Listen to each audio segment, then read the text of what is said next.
বিশেষ অতিথি তার হাত দিয়ে আমরা অ্যাওয়ার্ডের জন্য যাব। আমি সেই প্রেমের তাজমহল যিনি গড়েছেন বাংলার ইতিহাসে, বাংলা সিনেমাতে, গাজী মাহবুব চলচ্চিত্র পরিচালক গাজী মাহবুব স্যার, আপনি যেখানে থাকেন না কেন দ্রুত চলে আসুন। আপনাকে দেখার জন্য অনেক অনেক আগ্রহ নিয়ে আমরা বসে আছি এবং জোরে তালি হবে। আমরা চাই প্রেমের তাজমহল আরো 2-3টা বানানো হোক। শুধু নারায়ণগঞ্জ সোনারগাঁতেই প্রেমের তাজমহল হবে না, ঢাকাতে হবে, বনানীতে হবে, সব জায়গায় প্রেমের তাজমহল আপনি বানাবেন। প্রেমের তাজমহল 2 হবে, 2। আমরা গাজী মাহবুব ভাই থেকে 2 চাই, 2। কি বলেন আপনারা?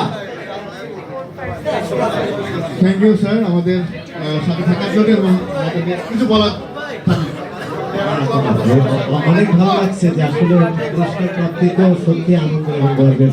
আর যাদের হাত নিয়ে নিলাম, আমার একদম প্রথম দিকে একজন সহকারী পরিচালক, চাঁদের আলো ছবি, তুমি আমার চাঁদ আমি চাঁদের আলো, এবং হাত থেকে নিলাম, এটা অনেক গর্বের, অনেক আনন্দের। আজকে আমি ডিরেক্টর, কিন্তু তখন তো সহকারী পরিচালক, এটি এতে একবার আসে। তো সবাইকে অভিনন্দন, শুভেচ্ছা। থ্যাংক ইউ স্যার আমাদের থাকার জন্য। স্যার প্লিজ আপনাদের আসন জন্য। আমরা তাহলে গানে চলে যাবো। আমরা মিউজিশিয়ান ভাইদের দৃষ্টি